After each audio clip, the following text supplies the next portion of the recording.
الحمد لله خالق الوجود من العدم وجاعل النور من الظلم ومخرج الصبر من الألم فملقي التوبة على الندم فنشكره على المصائب كما نشكره على النعم ونصلي على رسوله الأكرم ذي الشرف الأشم والنور الأتم والكتاب المحكم وكمال النبيين والخاتم سيد ولد آدم الذي بشر به عيسى بن مريم ودعا لبعثته إبراهيم عليه السلام حين كان يرفع قواعد بيت الله المحرم، فصلى الله عليه وسلم وعلى أتباعه خير الأمم الذين بارك الله بهم كافة الناس العرب منهم والعجم.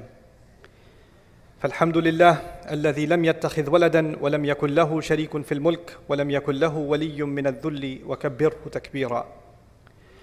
والحمد لله الذي أنزل على عبده الكتاب ولم يجعل له عوجا. والحمد لله الذي نحمده ونستعينه ونستغفره ونؤمن به ونتوكل عليه ونعوذ بالله من شرور أنفسنا ومن سيئات أعمالنا، من يهده الله فلا مضل له ومن يضلله فلا هادي له.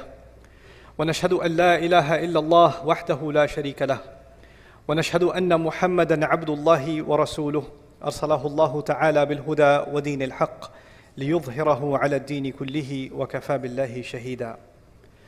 فصلى الله عليه وسلم تسليما كثيرا كثيرا. أما بعد، فإن أصدق الحديث كتاب الله، وخير الهدي هدي محمد صلى الله عليه وسلم، وإن شر الأمور محدثاتها، وإن كل محدثة بدعة، وكل بدعة ضلالة، وكل ضلالة في النار. قال الله عز وجل في كتابه الكريم بعد أن أقول أعوذ بالله من الشيطان الرجيم: إذ قال ربك للملائكة إني خالق بشرا من طين فإذا سويته ونفخت فيه من روحي فقعوا له ساجدين. رب اشرح لي صدري ويسر لي أمري واحلل عقدة من لساني يفقه قولي. واللهم ثبتنا عند الموت بلا إله إلا الله، واللهم اجعلنا من الذين آمنوا وعملوا الصالحات وتواصوا بالحق وتواصوا بالصبر آمين يا رب العالمين। আজকের খুতবায় আমি আপনাদের সাথে এমন কিছু গুরুত্বপূর্ণ পাঠ শেয়ার করতে চাই যা আমার বারবার স্মরণে আনা দরকার এবং আমি বিশ্বাস করি আপনাদেরও দরকার। আদম আলাইহিস সালামের ঘটনায় আল্লাহ যা তুলে ধরেছেন সেখান থেকে বিশেষ করে ইবলিসের কিছু ব্যাপার আমি আপনাদের সাথে শেয়ার করতে চাই আজকে। সাধারণভাবে সবাই জানেন আল্লাহ আয্যা ওয়া জাল্লা আদম আলাইহিস সালামকে সৃষ্টি করেন, এরপর তিনি আদমকে সিজদা করার জন্য ফেরেশতাদের আদেশ দান করেন। সবাই এটা মেনে নিয়েছিল, কিন্তু ইবলিস অমান্য করেছিল। এটা এই ঘটনার সহজ একটি বিবরণ। অধিকাংশ মানুষ এর সাথে পরিচিত, কিন্তু কোরআনের এমন কিছু গুরুত্বপূর্ণ বিস্তারিত বিবরণও এসেছে যা বাদ পড়ে যায় যখন আপনি ঘটনাটি নিয়ে এভাবে সংক্ষেপে চিন্তা করেন। আল্লাহ আয্যা ওয়া জাল্লা সর্বপ্রথম ঘোষণা জারি করেন, আর আমরা বুঝতে পারি সে সময় তাদের মাঝে ইবলিসও এর অন্তর্ভুক্ত ছিল। ইন্নী খালিকুম বাশারুম মিন তিন, আমি মানুষ সৃষ্টি করতে যাচ্ছি মাটি থেকে বা কাদা থেকে। আল্লাহ যখন এই ঘোষণা দিচ্ছেন তখন তিনি আদমকে সৃষ্টি করেননি। আদম আলাইহিস সালামকে এখনও সৃষ্টি করা হয়নি, কিন্তু ঘোষণা জারি করা হয়েছে যে আল্লাহ এটা করতে যাচ্ছেন। এটা হলো খালিকুম বাশারুম মিন তিন। এবং এরপর ফাইজা, আরবিতে ইজা ব্যবহৃত হয় ভবিষ্যতে ঘটতে যাচ্ছে এমন কিছু বোঝাতে। ফাইজা সাওয়াইতুহু ওয়া নাফাখতু ফীহি মির রূহি, তাকে যখন আমি ভারসাম্যপূর্ণ করে তুলব এবং তার ভিতরে আমার রূহ ফুঁকে দেব। এগুলোর কোনো কিছুই এখনো ঘটেনি, সামনে ঘটতে যাচ্ছে। এরপর তিনি বললেন ফাকাউ লাহু সাজিদিন, তখন তোমরা তার উদ্দেশ্যে সিজদাবনত হয়ে যাও। অনেক বছর আগে একজন প্রখ্যাত আলেমের সাথে আমার লাম নিয়ে আলোচনা হয়েছিল। আমি অবাক হয়েছি যে কয়েক মাস আগে তিনি আমার কথার সাথে একমত হয়েছেন। এটা নিয়ে একটু পরে কথা বলবো, কিন্তু সবার আগে আমি চাই আপনারা এই আলোচনার প্রথম অংশের প্রতি মনোনিবেশ করুন। আল্লাহ বর্ণনা করছেন তিনি আমাদের পিতাকে সৃষ্টি করতে যাচ্ছেন এবং আমাদের সৃষ্টি করার জন্য যে প্রক্রিয়া অবলম্বন করতে যাচ্ছেন তার বর্ণনাও তিনি দিয়েছেন। তিনি বলেছেন সবার আগে আমি তাকে তিন থেকে তৈরি করব। এই পৃথিবীতে আমরাই একমাত্র সৃষ্টি নই যাদের তিন থেকে সৃষ্টি করা হয়েছে। বস্তুত সকল প্রাণীকুল অথবা যত ধরনের প্রজাতি এই পৃথিবীতে বর্তমান আছে তার সবই তিন থেকে সৃষ্টি করা হয়েছে। আমাদের এবং এই গ্রহে অবশিষ্ট অন্য সকল জীবের মাঝে এটা একটা কমন উপাদান। সমগ্র প্রাণী জগৎ, সকল পোকামাকড় সবাই তিন থেকে এসেছে। আচ্ছা, বুঝলাম, কিন্তু আল্লাহ এখন যাকে সৃষ্টি করতে যাচ্ছেন তার মাঝে অতিরিক্ত কিছু ব্যাপারও আছে আমাদের পিতার মাঝে এবং এর সাথে আমাদের মাঝেও। এই সৃষ্টিটি তিন ছাড়াও আরও কিছু, তার মাঝে পাশবিক দিকের অস্তিত্ব ছাড়াও আরও কিছু আছে। প্রসঙ্গত আমাদের এবং পশুদের মাঝে কমন কিছু ব্যাপার রয়েছে। পশু খাদ্য সন্ধান করে এবং আশ্রয় খোঁজে, আমরাও খাদ্য কেনার জন্য মুদি দোকানে যাই, আমরা রেস্টুরেন্টে যাই খাদ্যের সন্ধানে, আমরা আশ্রয় খুঁজি। মূলত এই দুইটি প্রধান কারণেই আমরা পড়ালেখা শিখি, চাকরি খুঁজি বা ব্যবসা শুরু করি। দিন শেষে এগুলোর মূল প্রেরণা হলো খাদ্য এবং বাসস্থান। ফ্রিজে খাবার আছে তো? যে বাড়িতে বাস করছেন তা বসবাস করার জায়গা হিসেবে ঠিক আছে তো? বিদ্যুৎ বিল পরিশোধ করতে পারছি তো? কলে পানি আছে তো? আমি যা বলতে চাচ্ছি, খাদ্য সংগ্রহ এবং বাসস্থান নির্মাণের ক্ষেত্রে আমরা অন্যান্য প্রাণী জগতের চেয়ে অনেক বেশি দক্ষ। কিন্তু দিন শেষে এগুলো একই ধরনের মৌলিক কাজ। তারাও জন্মদান করে, তাদেরও বাচ্চা কাচ্চা আছে, তাদের প্রজাতিও জন্মান্তরে চলতে থাকে, মানব জাতিও একই কাজ করে। তো এ অর্থে জীবন চালিয়ে যাওয়ার দৃষ্টিতে আমরা আসলে প্রাণী জগৎ থেকে অতটা আলাদা কিছু নই। এবং অন্য আরও প্রজাতি যা করে, আমরা বাড়ি নির্মাণ করি, পাখি বাসা বানায়। আমরা রিজিকের সন্ধানে বাড়ি থেকে বেরিয়ে পড়ি, পাখিও তার রিজিকের সন্ধানে বাসা থেকে বেরিয়ে পড়ে। এরপর আল্লাহ আরও যোগ করেন, কেন কাদামাটি থেকে নির্মিত এই সৃষ্টি পৃথিবীতে বর্তমান থাকা অন্য সকল সৃষ্টি থেকে আলাদা। ফাইদা সাওয়াইতুহু, যখন আমি তাকে সুষম করে তৈরি করব বা ভারসাম্যপূর্ণ করব, মানে কোনো কারুশিল্পকে নিখুঁত করা, ভারসাম্যপূর্ণ করা। উদাহরণস্বরূপ কেউ যদি লোহা বা কোনো ধাতু গলিয়ে জোড়া লাগায়, সে তখন নিশ্চিত করতে চায় যেন উভয় অংশ একেবারে সমানভাবে জোড়া লাগে। তার কাছে জোড়াটাকে নিখুঁতভাবে সমান করার বিভিন্ন যন্ত্র থাকে, একে বলে তাসইয়াত। তো আল্লাহ বলছেন এক ধরনের ভারসাম্য এবং পারফেকশন এই সৃষ্টির মাঝে যোগ করা হবে, যা অন্য সৃষ্টির মাঝে নেই। এক সেন্সে বলতে গেলে অন্য অনেক সৃষ্টির মাঝে আমাদের চেয়েও বেশি ভারসাম্য রয়েছে। বানর এক হাত ব্যবহার করেই ঝুলে থাকতে পারে, তাদের খুব ভালো ব্যালেন্স রয়েছে। পাখিরা স্বতঃস্ফূর্তভাবে বিভিন্ন ভঙ্গিতে উঠতে পারে। তো এখানে আমাদের দু পায়ে দাঁড়ানোর সামর্থ্যের চেয়েও বেশি কিছু নিয়ে কথা বলা হচ্ছে। আল্লাহ এখানে বলছেন মানবজাতির পরস্পর সাংঘর্ষিক বিষয়ের মাঝে ভারসাম্য রক্ষা করার সামর্থ্য থাকবে। উদাহরণস্বরূপ ব্যক্তিগত প্রয়োজন এবং পারিবারিক প্রয়োজনের মাঝে ভারসাম্য রক্ষা করার সামর্থ্য থাকবে তাদের। তারা ব্যক্তিগত দায় দায়িত্ব এবং সামাজিক দায় দায়িত্বের মাঝে ভারসাম্য রক্ষা করতে পারবে। তারা তাদের অধিকার এবং দায়িত্বের মাঝে ভারসাম্য রক্ষা করতে পারবে। আমাদের সমগ্র জীবনটাই হবে আসলে ভারসাম্যের সমষ্টি। বর্তমানে $মাল্টিমিলিয়ন এমন সব প্রতিষ্ঠান রয়েছে যেখানে ভারসাম্য শিক্ষা দেওয়া হয়। সফল মানুষেরা, সফল ব্যবসায়ীরা, বড় বড় কর্পোরেশনের কর্মকর্তারা চাকরি জীবনের মাঝে ভারসাম্য রক্ষা করা শিখতে এসব সেমিনারে যোগ দেয়, তাই না? ব্যালেন্স অর্জন করতে। আল্লাহ বলছেন এই মানুষের এমনভাবে জীবনযাপন করার সামর্থ্য থাকবে যে জীবন হবে সব দিক থেকে সমান, ভারসাম্যপূর্ণ। আল্লাহ বর্ণনা করছেন ভারসাম্য রক্ষা করার এই গুণটি মানুষের অন্যতম একটি মহৎ গুণ হবে, যা তাকে বিস্ময়কর করে তুলবে। তাহলে প্রথমত তিনি মানুষকে অন্য সব প্রাণীর মতো করে সৃষ্টি করেছেন। তারপরে এই মানুষের সবকিছুর মাঝে ভারসাম্য রক্ষা করার চমকপ্রদ এক গুণ থাকবে। এই সব কিছুর উপরে ওয়ানাফাখতু ফীহি মির রূহি। প্রসঙ্গত আরও সামনে এগিয়ে যাওয়ার পূর্বে ভারসাম্য নিয়ে আরেকটি কথা বলতে চাই। ভারসাম্য হলো আমাদের আবেগ, অনুভূতি এবং চিন্তা শক্তির মাঝে। এর মানে কি? চলুন একটি ব্যাখ্যা করি। ক্ষুধার্ত কুকুর সামনে কোনো খাবার দেখলে এর প্রতি ঝাঁপিয়ে পড়ে এবং কামড় বসিয়ে দেয়। সে ফলাফল নিয়ে চিন্তাভাবনা করে না। এখানে আছে শুধু অন্তরের ইচ্ছা, আর কিছু না। কিন্তু মানুষ লোভনীয় কিছু একটার দিকে তাকিয়ে বলতে পারে, না এটা অবৈধ, না ওইটা হারাম, না এটা করা যাবে না। তার বিবেক বুদ্ধির কর্মতৎপর হয়ে ওঠে। সে ফলাফলের কথা ভেবে থেমে যেতে পারে, ইতিমধ্যে দেরি করে ফেলেছেন, এখন আবার রাস্তায় লাল বাতি। এমন সময়ও ভারসাম্য রক্ষা করার সামর্থ্য আপনার আছে। তাড়াতাড়ি অফিসে যাওয়ার আগ্রহ যেমন আছে, ঠিক তেমনি আইন মেনে চলার বুঝও আপনার আছে। আমরা আমাদের চিন্তা এবং আবেগের মাঝে ভারসাম্য রক্ষা করে চলতে পারি, অন্য সৃষ্টির মতো নয় যারা কোনো একটা আবেগ জাগ্রত হলেই তা পূর্ণ করার জন্য ঝাঁপিয়ে পড়ে, প্রতিক্রিয়া দেখায়। কিন্তু আমরা ফলাফল নিয়ে ভাবতে পারি, দীর্ঘমেয়াদী চিন্তা করতে পারি, আমরা নিজেদের থামিয়ে দিতে পারি, ভারসাম্য রক্ষা করে চলতে পারি। কোরআনে আমাদের বুদ্ধির নামও ঠিক এভাবে এসেছে, আল হিজর, আন্নুহা। আমাদের বুদ্ধির বর্ণনা দিতে এই শব্দগুলো ব্যবহার করা হয়েছে। হিজর মানে শিলা, পাথর, কারণ পাথর সামনে এগিয়ে যাওয়ার ক্ষেত্রে বাধা তৈরি করে। আর নুহা মানে প্রতিনিষেধ, কারণ আমাদের বুদ্ধি আমাদেরকে বোকার মতো কিছু করতে বাধা দান করে, এটি প্রতিবন্ধকতা সৃষ্টি করে। কখনো কখনো আমি আপনি অতিরিক্ত আবেগতাড়িত হয়ে বোকার মতো কোনো সিদ্ধান্ত নিয়ে ফেলি, বা আমরা এমন কিছু বলে ফেলি যা আমাদের বলা উচিত না, বা এমন কিছু করে ফেলি যা করা উচিত না। আমরা আমাদের আবেগকে ভারসাম্যহীন হতে দিয়েছি। আল্লাহ আজ্জা জাল্লা এখানে বলছেন এমন সব মুহূর্তে ভারসাম্য রক্ষা করার বিস্ময়কর সামর্থ্য মানুষের থাকবে। এরপর তিনি বলেন ওয়ানাফাখতু ফীহি মির রূহি, আর তার ভিতরে আমার রূহ ফুঁকে দিব। অর্থাৎ রূহ যা আল্লাহ বিশেষভাবে ডিজাইন করেছেন এই মানুষের জন্য, বিশেষ আধ্যাত্মিক সম্পর্ক, বিশেষ জিনিস যা এই মানুষকে অনন্য উপায়ে মানুষকে আল্লাহর সাথে সম্পর্কযুক্ত করবে, অসাধারণ শক্তিশালী উপায়ে। আর এই জিনিসটাই মানুষের ভেতরে থাকবে। তো এই রূহ মানুষের ভেতরে থাকবে, অন্যান্য প্রজাতি বা প্রাণীর মতো নয়। বিশেষ ধরনের এক আধ্যাত্মিক আলো মানুষের ভিতরে থাকবে। সুতরাং মানুষকে সৃষ্টি করা হয়েছে তিনটি জিনিসের সমন্বয়ে। তাকে মাটি থেকে তৈরি করা হয়েছে, তাকে ভারসাম্য সহ তৈরি করা হয়েছে এবং তাকে রূহ দিয়ে সৃষ্টি করা হয়েছে। তিনটি উপাদান আল্লাহ বর্ণনা করেছেন এই আয়াতে, আর তিনি ফেরেশতাদের এগুলো জানিয়ে দিয়েছেন যে এই তিনটি অংশ মানুষকে বিস্ময়কর করে তুলবে। ফাকউ লাহু সাজিদিন, তখন তোমরা সিজদাবনত হয়ে যাও। আল কোরআনে যদি সিজদার উল্লেখ নিয়ে অধ্যয়ন করেন, সমগ্র কোরআনে যদি অনুসন্ধান চালান যে কোথায় আল্লাহ সিজদা নিয়ে কথা বলেছেন, সিজদা নিয়ে কথা বলেছেন তখন যখন বিস্ময়কর কিছু ঘটে, যখন কোনো মিরাকল ঘটে, যখন জাদুকরেরা দেখল যে মূসা আলাইহিস সালামের লাঠি সাপে পরিণত হয়ে গেল এবং খেয়ে ফেলল।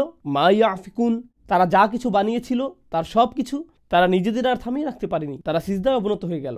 যখন খ্রিস্টানরা রাসূল সাল্লাল্লাহু আলাইহি সাল্লামের সাথে সাক্ষাৎ করতে এলো, তারা কোরআনের তিলাওয়াত শুনল। তারা আয়ুনুহুম তাফিদু মিনাদ দামঈ, তুমি দেখবে তাদের চোখ অশ্রুতে ভেসে যাচ্ছে। ইয়াখিরুনা লিল আযকানি সুজদা, তখন তারা সিজদায় লুটিয়ে পড়ে, কারণ তারা কোরআনের অলৌকিকতায় এতটাই অভিভূত হয়ে পড়েছিল। রাসূল সাল্লাল্লাহু আলাইহি সাল্লামের সিরাতও একটি ঘটনা আছে। কাফিররা শুনছিল, তারা কোরআনে বিশ্বাস করে না, তবুও তারা শুনছিল। আনজারতুকুম সাইকাতান মিসলা সাইকাতি আদিম ওয়া সামুদ, যখন আয়াত অবতীর্ণ হলো, আমি তোমাদের বজ্রপাতে ধ্বংস হওয়ার সতর্ক করছি, আদ সামুদ জাতির নিকট আসা বজ্রপাতের ন্যায়। তারা নিজেদের থামিয়ে রাখতে পারেনি, তারা সিজদায় লুটিয়ে পড়ে। কোরআন বারবার বর্ণনা করছে যখন বিহবল কিছু ঘটে, যখন অবিশ্বাস্য কিছু ঘটে যা আল্লাহ ঘটান আর যা কেবল আল্লাহর পক্ষেই ঘটানো সম্ভব, তখন মানুষ আল্লাহর শক্তিমত্তাকে এতটাই উপলব্ধি করে যে তাদের উভয় হাঁটু ভাঁজ হয়ে যায়, অহংকার ধূলিসাৎ হয়ে যায়, আর এই কপাল যা আমাদের অহমিকা বহন করে মাটিতে লুটিয়ে পড়ে। ঐতিহাসিকভাবে সকল সংস্কৃতিতে এই কপাল হলো দাম্ভিকতার জায়গা। এজন্য রাজারা কপালে মুকুট পরেন, কবজিতে না। এখনকার সময় অবশ্য মানুষ উচ্চ স্ট্যাটাসের চিহ্ন হিসেবে হাতে দামি ঘড়ি পরে, কিন্তু ঐতিহাসিকভাবে সকল সংস্কৃতিতে অহংকার প্রকাশের স্থান কোনটি? কপাল। যা কপালে পরা হয়, পাগড়ি কপালে পরা হয়, মুকুট কপালে পরা হয়, এর মাধ্যমে আপনার পদমর্যাদা প্রকাশ পায়।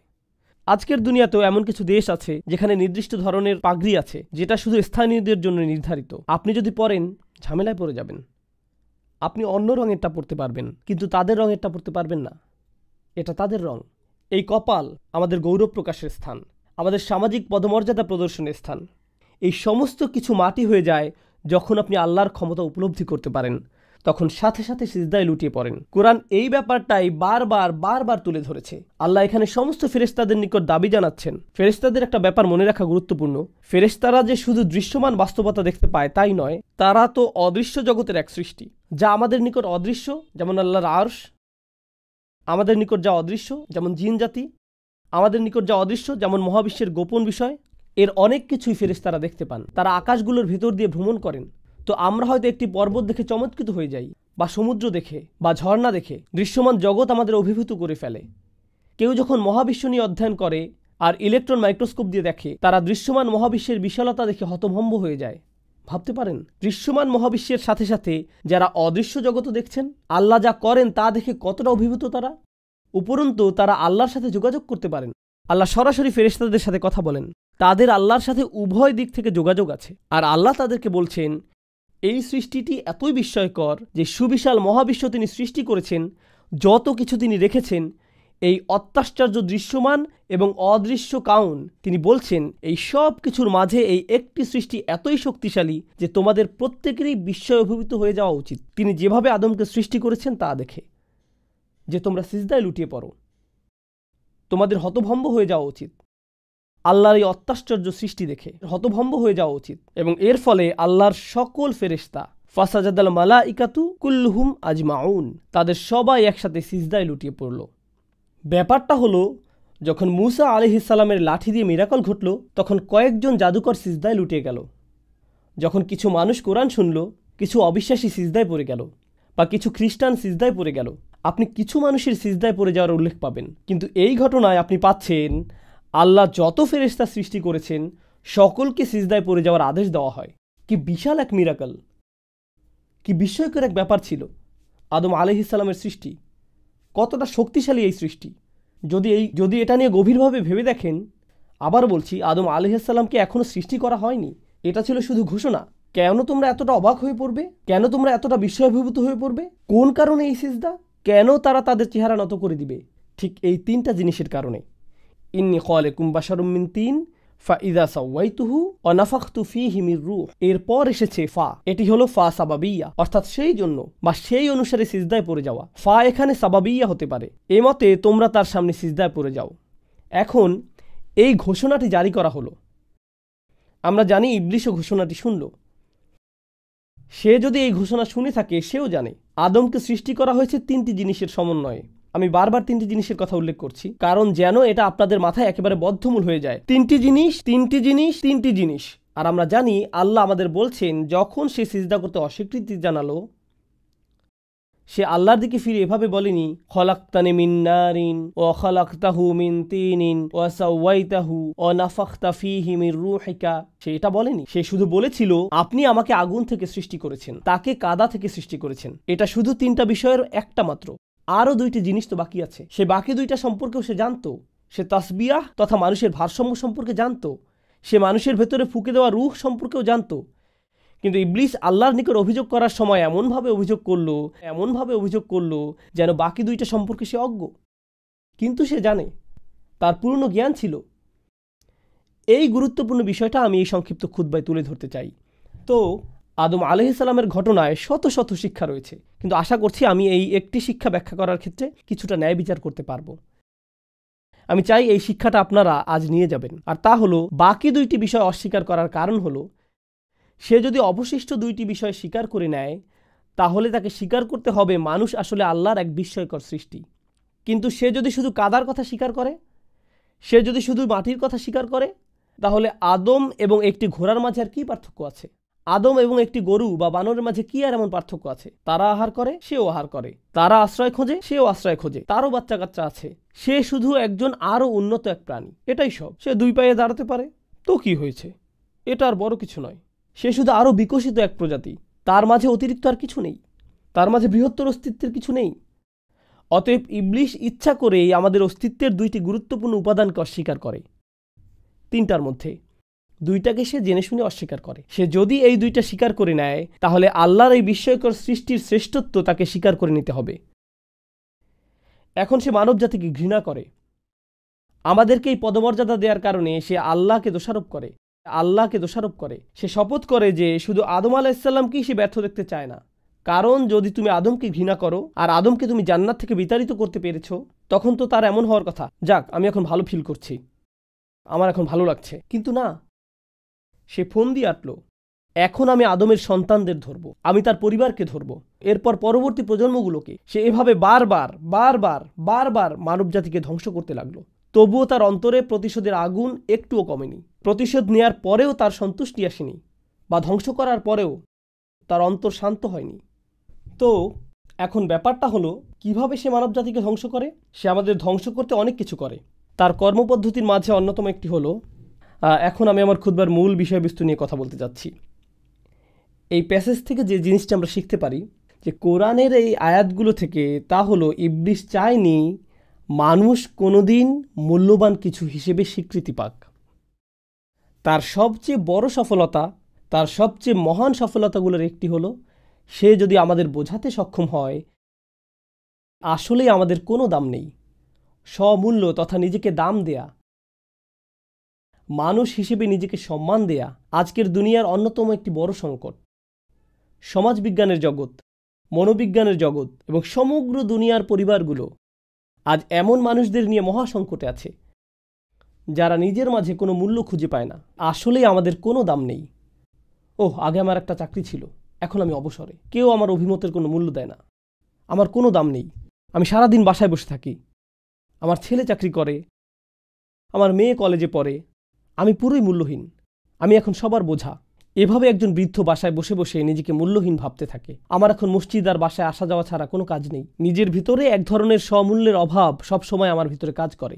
যদি মরে যেতাম কতই না ভালো হতো। তার মাথায় এই চিন্তাগুলো সবসময় ঘুরপাক খেতে থাকে, মুখ ফুটে বলে না, এমনকি কখনো কখনো বলে ফেলে। একজন যুবক ছেলেও সে বলে, আমার ভাই ভার্সিটি থেকে অনার্স মাস্টার্স শেষ করেছে, আমার চাচাতো ভাই বড় চাকরি করে, সবাই জীবনে উন্নতি করেছে, অমুকে বিয়ে করেছে, আর আমাকে দেখো, আমার কিছুই নেই, আমি এগুলোর কিছুই অর্জন করতে পারিনি।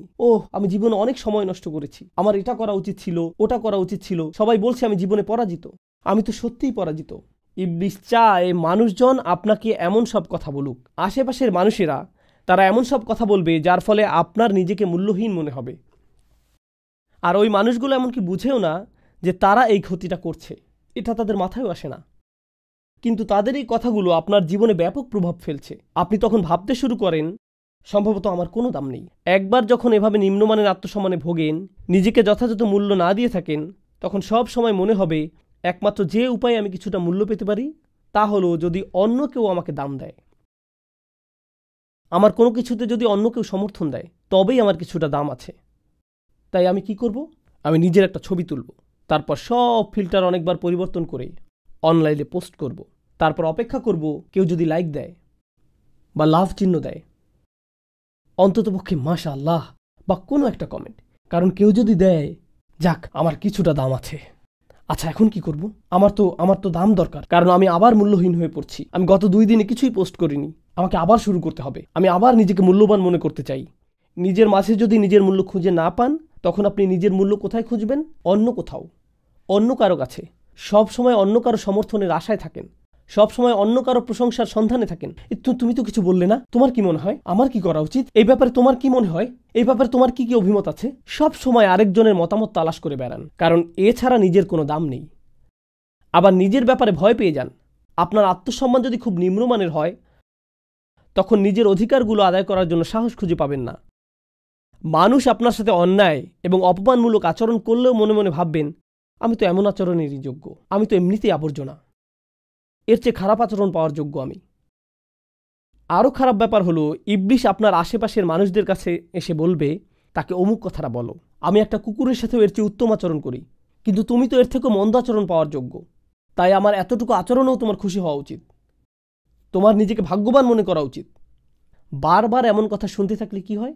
আপনিও এগুলো মেনে নিতে শুরু করেন, কারণ মানুষ শুরুতে কিছু একটা প্রত্যাখ্যান করলেও যথেষ্ট সময় ধরে এগুলো শুনতে থাকলে এক সময় এর দ্বারা প্রভাবিত হতে শুরু করেন। আপনি তখন নিজেকে ওইভাবে দেখতে শুরু করেন। আপনি তখন শুধু অন্যদের প্রতি নয়, নিজের প্রতিও এক ধরনের ঘৃণা জন্মাতে শুরু করেন। নিজের প্রতি রাগ সবসময় এমনভাবে প্রকাশ পায়, আমার মতামতের কোনো দাম নেই, সবার মতের দাম আছে, আমার কথার কোনো মূল্য নেই, সবার কথার মূল্য আছে, আমার উপস্থিতি একটা বোঝাস্বরূপ, আমার কাউকে কিছু দেওয়ার নেই। নিজেকে নিয়ে যদি এভাবে ভাবতে শুরু করেন, তাহলে এটা আপনার উপর শয়তানের বিশাল এক বিজয়। কারণ শয়তান তখন বলে, আমি তো ঠিক এটাই বলেছিলাম সব সময়, মানুষ শুধুই কাদামাটি, তাকে দেখো কোথায় তার ভারসাম্য, কোথায় তার রূহ। আর আল্লাহ কি করলেন? আমি আর আপনি এই পৃথিবীতে আসার আগেই আমাদের পিতাকে যা দেয়া হয়েছিল, তার সন্তান হিসেবে আমাদেরকেও সেগুলো দেয়া হয়েছে। 3টি জিনিস: মাটি থেকে আমাদের শরীর, তাসবিয়া তথা ভারসাম্য, এবং আমাদের রূহ। আল্লাহ তাঁর সকল সৃষ্টির উপর আমাদের সম্মানিত করেছেন। সকল সৃষ্টি আমাদেরকে আল্লাহর একটি মিরাকল হিসেবে দেখে, সকল সৃষ্টি আমাদেরকে আল্লাহর একটি মিরাকল হিসেবে দেখে। সকল ফেরেশতাদের সিজদা পাওয়ার যোগ্য। আল্লাহর এক সম্মানজনক সৃষ্টি, আল্লাহর এক আশ্চর্যজনক সৃষ্টি। তো এখন মহাবিশ্বের ফেরেশতারা আপনাকে দেখে মুগ্ধ, কিন্তু আপনি নিজের মাঝে মুগ্ধ কিছুর অস্তিত্ব খুঁজে পান না, নিজেকে আপনার মূল্যহীন মনে হয়। আল্লাহ কোরআনে বলছেন, ওয়ালাকাদ কাররামনা বানি আদম, আর আমি তো আদম সন্তানদের সম্মানিত করেছি, আমি তো আদম সন্তানকে মর্যাদা দান করেছি। জানেন এই আয়াতটি আমাকে কি শিক্ষা দিচ্ছে? অন্য কারো কাছে আমাকে নিজের মূল্য খুঁজতে হবে না, কাজটি আমি ভালোভাবে সম্পাদন করেছি কিনা সেটা আমাকে চেক করে দেখতে হবে। তরকারিটা ভালোভাবে রান্না করেছি তো? এই শিক্ষাটিকে কিভাবে নেবেন না জানেন? আমার কারো অভিমতের এখন আর কোনো দরকার নেই। এখন আমি আমার বাসায় যাব আর সব লবণ তরকারিতে ঢেলে দেব, তারপর রান্না করব। রান্নাটা কেমন হয়েছে কারো অভিমতের আমি কোনো পরোয়া করি না, কারণ আল্লাহ আমাকে সম্মানিত করেছেন। আমি এটা বলছি না, আমি কোনোভাবেই এই শিক্ষাটা দিচ্ছি না। আমাদের অবশ্যই পরস্পরের কাছ থেকে সংশোধন দরকার। প্রসঙ্গত, যখন নিজেকে মূল্যবান মনে করবেন, তখন সমালোচিত হলে অপমানিত বোধ করবেন না। যখন সত্যিকার অর্থে নিজেকে সম্মান দিতে শিখবেন, তখন উপলব্ধি করবেন যে কেউ যদি আমার সমালোচনা করে বলে, এই যে ভাই আপনি এটা ভুল বলছেন, আপনার অমুক ব্যাপারটা আরও ভালো হওয়া দরকার, অথবা ওইটা আরও ভালো হতে পারত, তখন তারা আসলে আমার উপকার করছে। আমার কাছে মনে হচ্ছে না যে আমি অপমানিত হয়েছি। কারণ আমার যদি খুব নিম্নমানের আত্মসম্মান থাকে, তখন সমালোচনাকে মনে হয় আমাকে যেন আরও নিচে নামিয়ে দেওয়া হলো। কিন্তু আপন অন্তরে যদি নিজের দাম থাকে, তখন এমন অনুভূতি আর তৈরি হয় না। তখন সংশোধন এবং সমালোচনাকে আপনি সুযোগ হিসেবে দেখবেন, আরও উত্তম হওয়ার একটা সুযোগ। এটাকে তখন আর অপমান মনে হবে না। এটা হলো সমীকরণের একটা দিক। আমরা নিজেদের মূল্য প্রদান করি, কিন্তু ইবলিশের কাছে আরও কৌশল আছে। খুতবার শুরুতে আমি ভারসাম্য নিয়ে কথা বলেছি। আল্লাহ আমাদের যে জিনিসগুলো দিয়েছেন তার মধ্যে একটি হলো ভারসাম্য।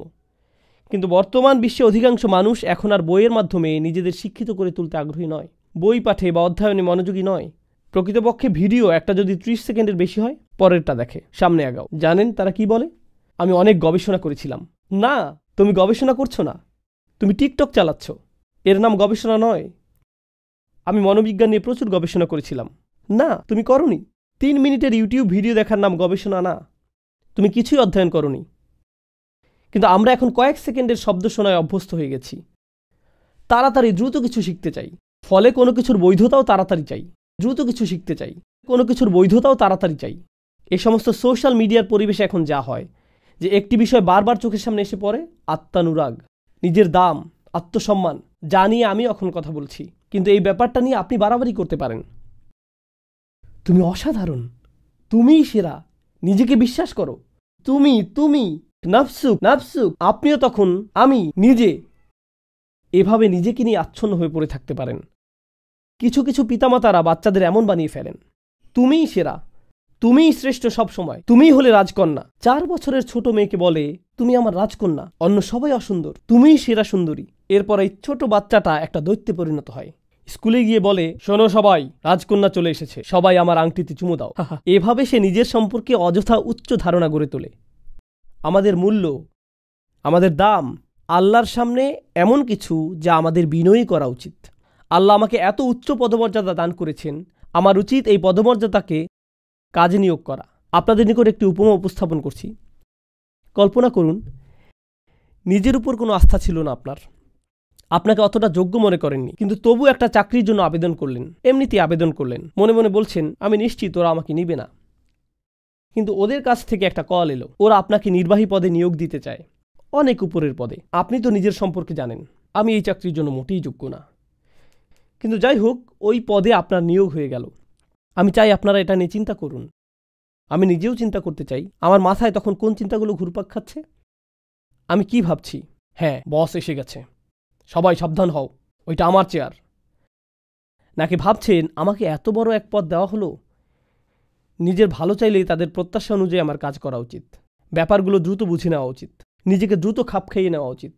যে দায়িত্ব আমাকে দেওয়া হয়েছে একে সম্মান জানানো উচিত, যেন আমি নিজের যোগ্যতা তাদের দেখাতে পারি।